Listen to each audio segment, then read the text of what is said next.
Okay, we're going to do brief exercise 13.5 as a review. I just pulled the exercise up here in our digital textbook, right? Now you can see all the information over here. I just went to brief exercises. And one thing to note, if you haven't noted this before, is you can get to the learning objectives. It shows you these numbers, which are where the learning objective in the textbook, in the chapter, where in the chapter you can find it. And as you can see, you can even go directly to it, which makes it nice. So if you didn't know about that, just something, quick, something to help you with that, a quick tip. So we're going to look at this, a pro sports magazine, and we'll talk about that in a second. I'm going to first go over to, there you go. We're going to talk about unearned revenue, because in this case what we have is unearned revenue where the business receives cash before they provide the service or the good. So even though the word unearned revenue has the word revenue in it, it's not revenue at all. It's a liability.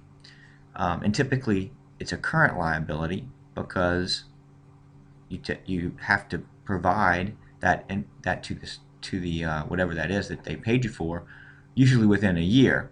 I mean, think about it. If you were paid to, cut somebody's grass and they weren't, you wouldn't, if you couldn't do it right away, well, they would want it cut within a year, right? And that's typical for pretty much any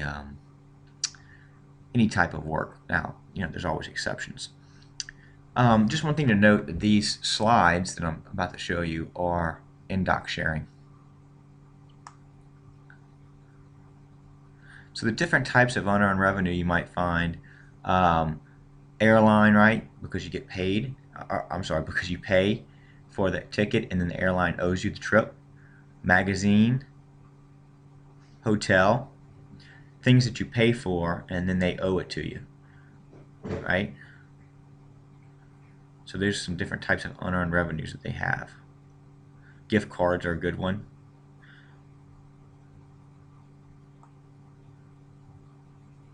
The warranty. So this is the case. Pro Sports Magazine sold 1,200 subscriptions. Magazine subscription is a classic example of unearned revenue. You pay for the subscription, but they don't earn it until they provide you with the magazine.